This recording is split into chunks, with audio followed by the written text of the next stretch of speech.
Nashville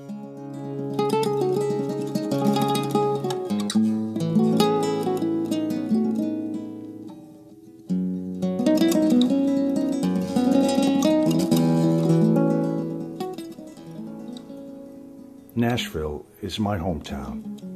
I was born and raised here. And over 5 decades, I've seen a lot of changes, a lot of problems solved. But when Amber Beckham told me that Nashville had a problem with slavery, I couldn't believe her. She called it human trafficking, but it sure sounded like slavery. Under the Trafficking Victims Protection Act of 2000, if you have someone who's being exploited for commercial sex and they're under 18, that is automatic trafficking.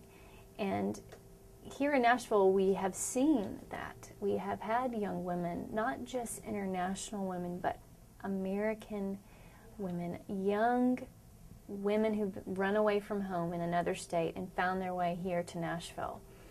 And we're being pimped, as you could say, but I call it trafficking because it is, under the law, that's what it is. Human trafficking would be modern-day slavery, the politically correct term for modern-day slavery. I mean, and we're talking about young women being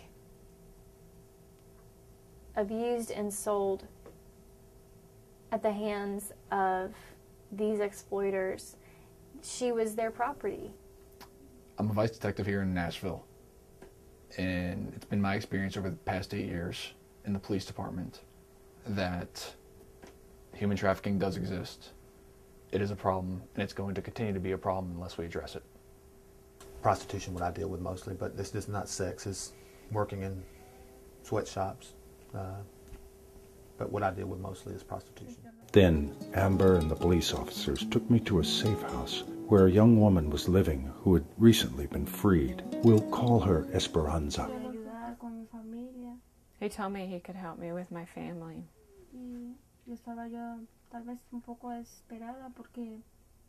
And I was a little bit desperate. And I just didn't know how to help my family, and I'd just been here for a week. And I trusted him.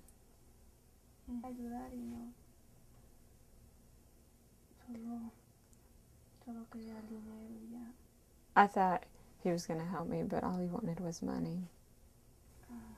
Yo lloraba. I cried. Le decía yo que yo no estaba yo lista para esa vida. And I told him that I wasn't ready for that lifestyle. Pasó los días. Days went by. Todas las noches yo le rogaba que no me mandara a trabajar. Every night I would plead with him to not make me go work. Entonces yo no podía escapar porque yo ya le tenía miedo. I couldn't escape because I was afraid of him. Ya no era dueña de mí. I didn't even feel like I had ownership of my own self. And sometimes there's people that are in the same situation that I was in that are even younger than I am. Me he sentido tan deprimida. So sometimes I felt so depressed. Le digo, ¿qué chiste tiene vivir así? Sin una esperanza. Sin una luz. What's the point of living if there's no hope?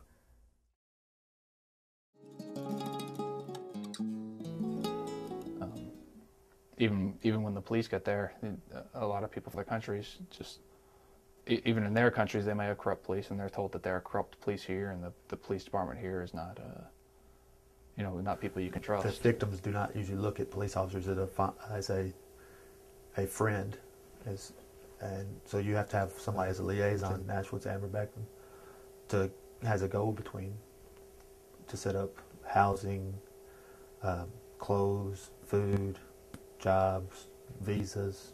There's a lot of stuff that, as for law enforcement officers, we don't deal with on a regular basis. This program is here and exists to look for victims of trafficking, to coordinate with the community, with law enforcement, to find victims. the more awareness that we create that is out there, the more victims will be found.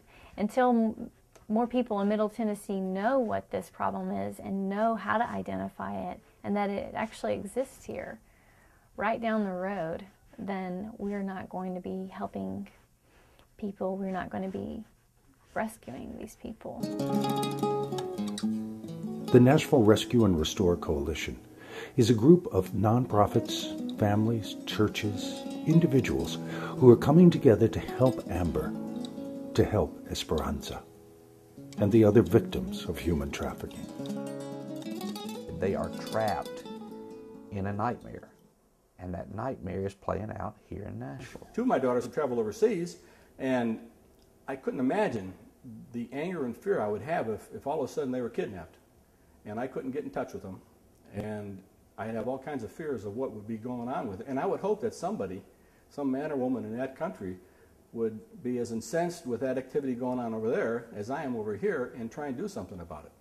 So it falls on me to do the same thing for that father over in Central America or wherever his daughter may be. Amber fue buena conmigo y Amber was good with me. me ha apoyado bastante She supported me a lot. y me ha enseñado que la vida tiene un nuevo origen y que uno puede cambiar. And it showed me that, that life has can start over again. At times to see that the same evil that exists in another country or city or state exists in our own hometown. But at the same time, it's encouraging and hopeful to see the work that is being done in this area, to see the people in the community that have reached out to help and want to help. But it's also very encouraging to see victims be rescued and to be out of the situation and want to give back and want to heal from these situations. It's a major honor to walk us next to a victim through that healing process and to watch them come out of that. It's an honor and it's a privilege to be a part of that and to watch it. It's huge.